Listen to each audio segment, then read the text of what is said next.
Saludos, bienvenidos a Mundo 2020. La cumbre sobre el clima o COP26, desarrollada en la ciudad escocesa de Glasgow, es considerada una de las últimas oportunidades para frenar el calentamiento global. En el segmento de alto nivel de esa conferencia, los líderes mundiales se comprometieron a acabar con la deforestación y reducir las emisiones de metano para 2030 en un 30%. Dos objetivos que se suman a la intención de controlar el aumento de las temperaturas, según acordaron en París en el 2015. Pero ¿podrán cumplir esas promesas? Para profundizar en la urgencia de acciones concretas contra el cambio climático, recibimos hoy en Mundo 2020 a Ramón Pich Madruga, director del Centro de Investigaciones de la Economía Mundial. Saludos y gracias por aceptar nuestra invitación. Bien, ante todo, muchas gracias por la invitación. Es un placer nuevamente compartir este espacio del programa Mundo 2020 y sobre un tema de tanta relevancia como este del enfrentamiento global al cambio climático. Pich, en los días previos a la COP26, el secretario general de las Naciones Unidas, Antonio Guterres, dijo que si no se actúa con determinación, nos estamos jugando nuestra última oportunidad, literalmente, de cambiar el rumbo de las cosas. También una encuesta de opinión de la ONU apunta que el 64% de las personas creen que el cambio climático es una emergencia y que esta conferencia es la última oportunidad para frenarlo. ¿Es realmente la última oportunidad? ¿Estamos abocados a una catástrofe climática? ¿Qué piensa al respecto? Bien, en relación con el reto que representa el cambio climático en el contexto actual, es importante recordar que estamos hablando de un reto no solo climático, no solo medioambiental, es ante todo un reto para el desarrollo. Y sí, efectivamente, la ciencia ha demostrado con sus evaluaciones más recientes que se requiere una acción inmediata, que se requiere actuar con urgencia en el sentido de los principales componentes de las estrategias de respuesta ante este reto global, es decir, en términos de adaptación y mitigación del cambio climático. Estas conferencias de las partes comenzaron a organizarse desde el año 1995, es decir, cada año, desde esa fecha, 1995, se ha venido celebrando una conferencia de las partes, donde las partes de la Convención Marco de Naciones Unidas sobre Cambio Climático negocian en negociaciones multilaterales acerca de las estrategias de respuesta ante este reto, ante el cambio climático. Recordar que la Convención Marco de Naciones Unidas sobre Cambio Climático se adoptó en el año 1992 en la Conferencia de Naciones Unidas sobre Medio Ambiente y Desarrollo en Río de Janeiro, Brasil, una convención que, si bien se adoptó en ese año 1992, no fue hasta 1994 que entró en vigor, y como decía antes, desde 1985 cada año se ha venido organizando estas conferencias de las partes. El pasado año 2020 no fue posible celebrar esta conferencia por la situación generada por la pandemia de la COVID-19, pero justamente en este contexto actual ha generado grandes expectativas esta conferencia, esta edición 26ª de estas conferencias. En este momento, por ejemplo, uno de las instituciones que genera evaluaciones en torno a la ciencia del cambio climático es el Grupo Intergubernamental de Expertos sobre Cambio Climático, que fue creado en 1988 y que en este momento se encuentra inmerso en su sexto periodo o ciclo de evaluación sobre estos temas. Ya en este sexto ciclo de evaluación se han aprobado 3 informes especiales, uno de ellos sobre el calentamiento global de 1.5 grados Celsius, otro sobre la relación entre cambio climático y tierra, otro sobre océano, criosfera, ante un clima cambiante y más recientemente la contribución del Grupo de Trabajo 1, que es el que evalúa lo referido a la ciencia del cambio climático desde la perspectiva de sus bases físicas y destaca este más reciente informe, que fue de hecho aprobado en agosto pasado, destaca cómo las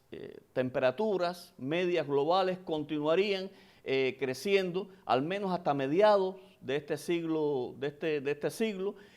para todos los principales escenarios de emisión que han sido evaluados por ese grupo de trabajo. Y que el calentamiento global, es decir, el incremento de la temperatura por encima de los niveles preindustriales de 1.5 grados Celsius o 2 grados Celsius se rebasarían en el curso de este siglo, en las próximas décadas, sencillamente si no se adoptan reducciones sustantivas, reducciones importantes, significativas de las emisiones de dióxido de carbono y otros gases de efecto invernadero. Asimismo, este informe llamó la atención acerca de que eventos extremos como las sequías severas, las precipitaciones intensas, las olas de calor, los incendios forestales, que ya de hecho hemos visto en los últimos tiempos que resultan cada vez más frecuentes e intensos, efectivamente podrían reforzarse en las próximas décadas como tendencia en la misma medida en que se refuerza el cambio climático. Incluso eventos que se consideran de baja probabilidad pero de alto impacto, como pudieran ser un colapso de los hielos, de las capas de hielo, o pudiera ser un cambio abrupto en las corrientes oceánicas, no se descartan completamente en un ambiente de cambio climático reforzado. Según se ha divulgado, Pish, hay básicamente 3 objetivos que se esperan alcanzar con la COP26. Como usted decía, asegurar las 0 emisiones en todo el mundo para mediados de siglo y evitar que la temperatura promedio del mundo supere los 1,5 grados centígrados en comparación con los niveles previos a la revolución industrial. Además, es imprescindible adaptarse más para proteger a las comunidades y los hábitats naturales, así como movilizar la financiación climática. Concentrémonos ahora en los 2 primeros puntos. En su opinión, ¿cuánto más se ha retrocedido en los últimos años? Con relación a este tema, Adriana, yo quisiera recordar que si bien la ciencia, por un lado, ha mostrado, como ya decíamos, avances, progresos significativos en la evaluación de los distintos aspectos del cambio climático, sus causas, los efectos, los impactos y las posibles estrategias de respuesta, no ha sucedido lo mismo con el proceso de negociaciones multilaterales y con la implementación de los acuerdos de esas negociaciones multilaterales. Este segundo aspecto, la aplicación, el alcance de lo que se ha aprobado y la implementación de lo que se ha acordado ha sido realmente lento, ha sido un proceso muy fragmentado, muy accidentado, y esto tiene mucho que ver en primer lugar con la poca voluntad política de los grandes emisores, en particular los principales responsables históricos con la generación de este problema, de este reto del cambio climático, que son los países altamente industrializados, que desde el punto de vista histórico son, repito, los principales generadores de esta situación. Ahora bien, en la misma medida en que no se han adoptado compromisos internacionales a la altura de estos niveles de responsabilidad histórica y no se han implementado a cabalidad los acuerdos que se han adoptado, lógicamente ha habido un reforzamiento del cambio climático. Estamos en una situación en la que si no se adoptan con inmediatez estrategias o acciones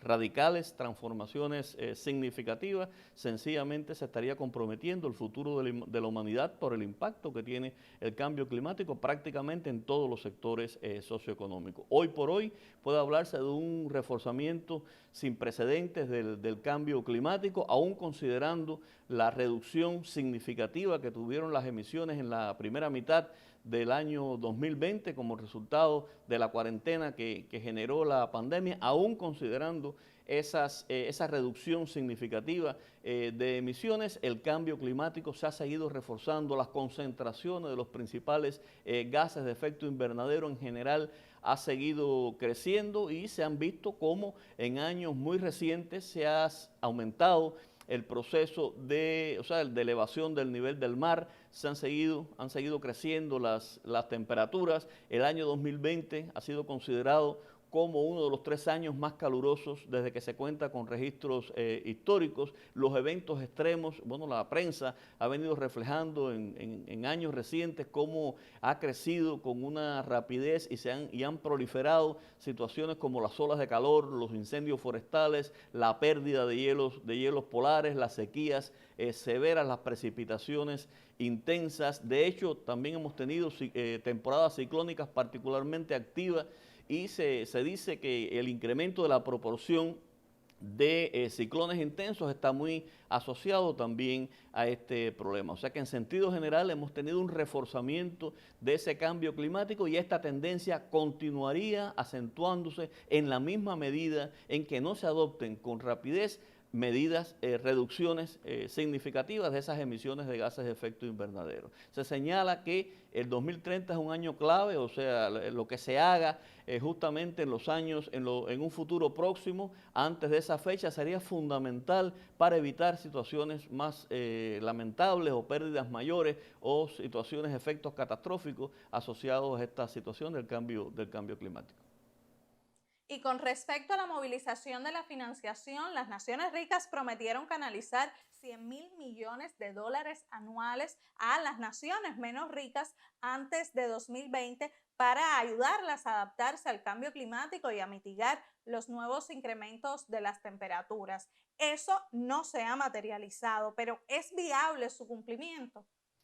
Ante todo, señalar que tanto la transferencia de recursos financieros como de tecnologías necesarias para que los países en desarrollo puedan cumplir con sus contribuciones tanto al enfrentamiento al cambio climático como al desarrollo sostenible son dos temas fundamentales. De hecho, son los componentes básicos de los medios de implementación para los acuerdos en términos de medio ambiente y desarrollo, para los acuerdos en términos de desarrollo sostenible. Es decir, si los países en desarrollo no cuentan con los necesarios recursos financieros y tecnologías requeridas, difícilmente podrán llevar a vías de hecho la parte que le corresponde en los acuerdos internacionales, y así ha quedado explícitamente reconocido tanto en la Convención Marco de Naciones Unidas sobre Cambio Climático como en lo relativo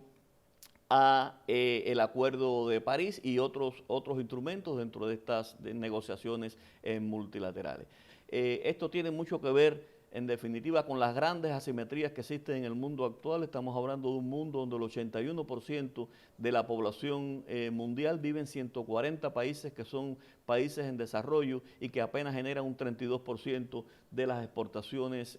globales, mientras que un 14% de la población mundial que vive en 39 países industrializados generan el 63% de las exportaciones mundiales. En esas condiciones es muy difícil pensar en que ese grupo de países pueda realmente financiar o participar activamente en la implementación de los acuerdos internacionales sobre el enfrentamiento al cambio climático. Efectivamente, existe un compromiso de que los países desarrollados aporten anualmente estos 100.000 millones de dólares. La cifra en los últimos años no llega o ha estado en torno a los 80.000 millones de dólares, de manera que se requiere, en primer lugar, cumplir con esa cantidad, que en todo caso sería un punto de partida, porque los requerimientos de financiamiento van mucho más allá de eso. Se habla de cantidades mucho mayores, de billones de dólares que se requerirían para el financiamiento del enfrentamiento al cambio climático en los países en desarrollo, de manera que esto sería solo un punto de partida y no se está todavía cumpliendo. Esto que habría que necesariamente añadir nuevos esfuerzos ahora en el periodo 2021-2025, ya que, repito, esta sería una condición fundamental para que se puedan llevar a vía de hecho las acciones que aplicarían o implementarían los países en desarrollo. Pish, ¿y en qué medida el impacto económico de la pandemia de la COVID-19 podría incidir y de qué manera en el cambio climático? Pues también se ha comentado que la crisis sanitaria minimizó los daños al medio ambiente, pero ¿es realmente así? Bueno, ante todo habría que señalar que el financiamiento, en la medida en que se otorgue financiamiento, en que reciban financiamiento los países en desarrollo, en la medida que reciban las tecnologías que requieren, que se creen capacidades de respuesta en estos países, se estaría en mejores condiciones, no solo de responder al cambio climático, sino también de responder a otros retos que están vinculados de una forma u otra también al cambio climático, como los propios efectos de la COVID-19, de COVID-19 y otras pandemias que podrían aparecer y proliferar en el futuro. De hecho, cuando hablamos de cambio climático, existen puntos de contacto con la pandemia de la COVID-19. Ambos son retos globales, son transfronterizos, nos afectan a todos. De hecho, hay también otros vínculos en la misma medida en que, por ejemplo, se refuerza la fragmentación, la pérdida de hábitats, la erosión de la biodiversidad también, que se deben en buena medida también al cambio climático. Por esa vía también se crean condiciones para que proliferen en el futuro otras pandemias. Ya hemos visto los efectos lamentables, adversos que han tenido esta situación o esta pandemia en el contexto actual. Con relación a la distribución de los impactos en ambos casos, tanto en relación con el cambio climático como acerca de la pandemia, los más afectados han sido los países más vulnerables, los países más pobres y los más comprometidos en el contexto internacional. La escala de las soluciones en ambos casos se requieren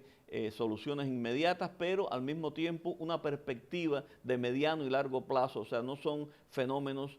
como decía, de corto plazo, requieren también ese tratamiento, no son soluciones con un enfoque de mercado cortoplacista, ultranza, las que resolverían estos problemas. Y ya en relación a ingredientes que serían necesarios a la hora de formular soluciones a ambos problemas, habría que tener muy en cuenta los insumos que aporte la ciencia, la necesidad de revalorizar a la ciencia y a los científicos y el papel de la cooperación internacional en este contexto. Ahora les propongo una pausa. Al regreso hablaremos sobre cuánto pudiera la crisis climática agudizar otros problemas globales y también acerca de la visión de Cuba respecto al cambio climático. Así que no se aparte, que en instantes estamos de vuelta en Mundo 2020.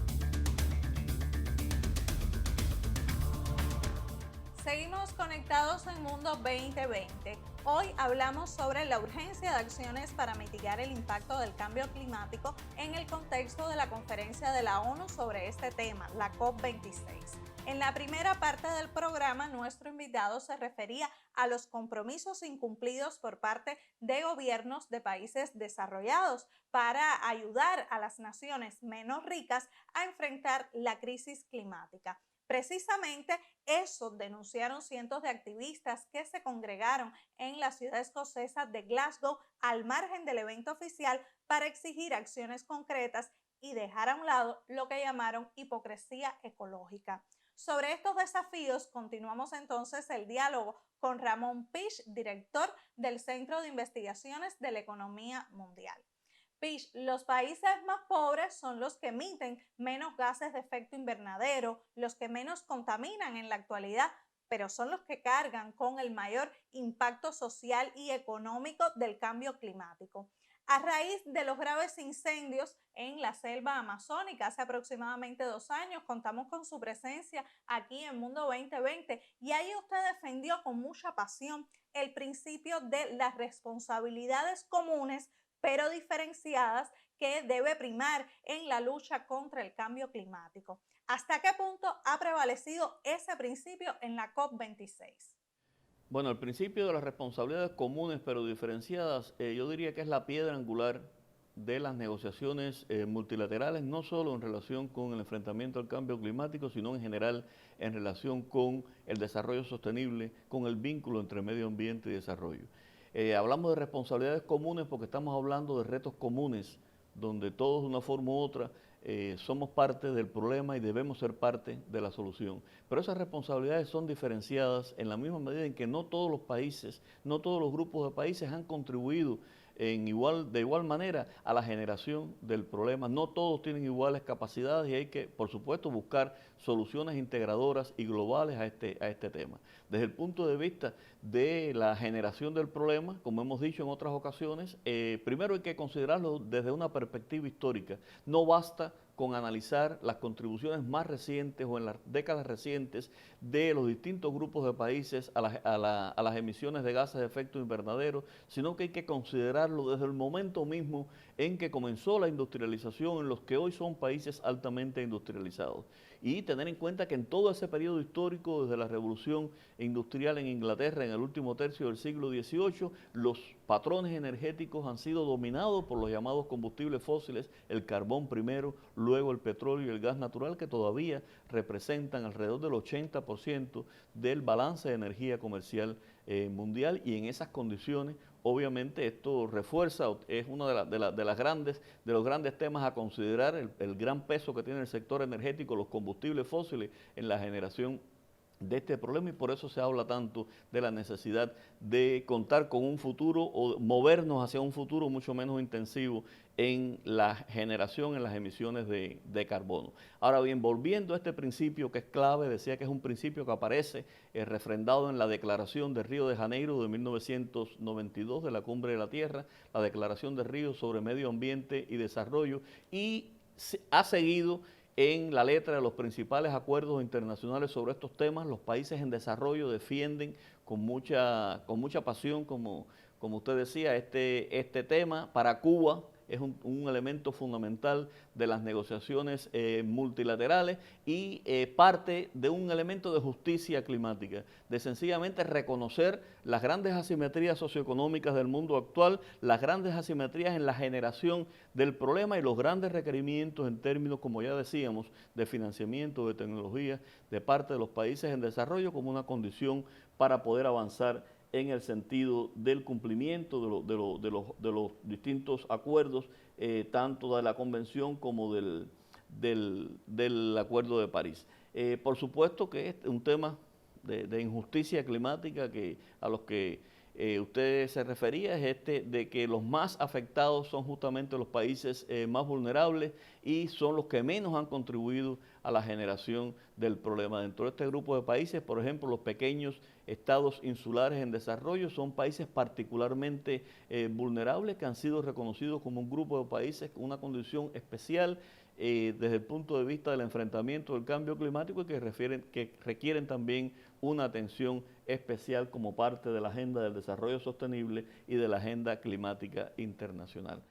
Recordemos que a fines de septiembre el secretario general de la ONU dijo ante el Consejo de Seguridad que el cambio climático puede provocar más conflictos armados y desplazamientos masivos de población. ¿Cuál es la relación directa entre uno y otro fenómeno en su opinión?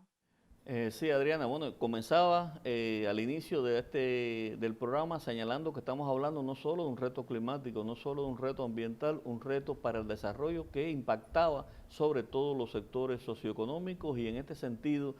por supuesto, en la misma medida en que, por ejemplo, con el reforzamiento del cambio climático se agrava la situación de inseguridad alimentaria de una buena parte del mundo, en la misma medida en que se comprometen aún más la cantidad y la calidad de los recursos de agua dulce disponibles para el uso por parte de la población mundial, se generan importantes condiciones para que proliferen conflictos, haya desplazamientos humanos por el conflicto y por estos propios problemas. Así se reconocen en las evaluaciones internacionales que se han hecho acerca de este tema, de manera que efectivamente, en la misma medida en que se refuerce el cambio climático, se están creando todas las condiciones para que se acentúen también estos conflictos internacionales y se acentúe los problemas migratorios, el desplazamiento de personas. No quiere decir que el cambio climático sea la causa única ni de los conflictos internacionales actuales ni de los problemas migratorios que tiene el mundo, pero sin lugar a duda que acentuaría ambas tendencias en la misma medida en que no se adopten las necesarias estrategias de respuesta y se siga reforzando este problema. Una representación de Cuba encabezada por la ministra de Ciencia, Tecnología y Medio Ambiente, Elba Rosa Pérez, participó en la COP26. Pish, ¿con qué logros y asuntos pendientes se presentó la nación caribeña en ese evento? Cuba es parte de la Convención Marco de Naciones Unidas sobre Cambio Climático, del Acuerdo de París, y ha reiterado su compromiso con los esfuerzos globales ante el cambio climático. El pasado mes de diciembre de 2020, Cuba actualizó su contribución nacionalmente determinada, que es uno de las contribuciones que son las contribuciones que están haciendo los distintos países como parte de lo acordado en París, y también ha ratificado su voluntad de cooperar activamente con otras naciones como lo ha venido haciendo. Toda esta cooperación internacional que ofrece Cuba en sectores sociales tan importantes como la salud y la educación contribuyen, esos aportes contribuyen al reforzamiento, a mejorar la capacidad de respuesta de esas naciones receptoras de esa cooperación y de esa ayuda ante el cambio climático y otros retos ambientales. Se destaca también en el caso cubano, y así ha quedado reconocido